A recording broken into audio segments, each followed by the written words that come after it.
2014 will go down as the warmest year around the globe in recorded history. 2015 was the hottest year since climate records began. Figures show this July was the single hottest month in recorded history. Australia sweltered through its hottest spring on record. The phenomenon was a short-term trigger to a long-term global warming caused by human activity. Climate change is now affecting every country on every continent. The greenhouse effect is damaging the Earth. One of the causes of the greenhouse effect is the freon gas released from your air conditioners.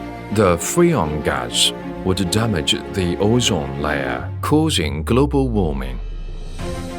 From the belching power stations of China to the burning forests of Brazil, more greenhouse gases than ever are being added to the air we breathe. New research by the United Nations Environment Programme shows emissions are climbing and the world is lacking the collective political will to do anything about it. Only by cutting emissions by 7% every year for the next decade does the planet stand any reasonable chance of limiting global warming to 1.5 degrees.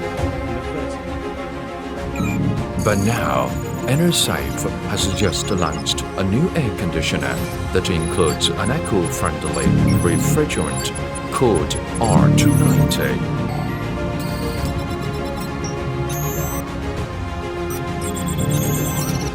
Together, we enjoy the cooling without contributing to global warming.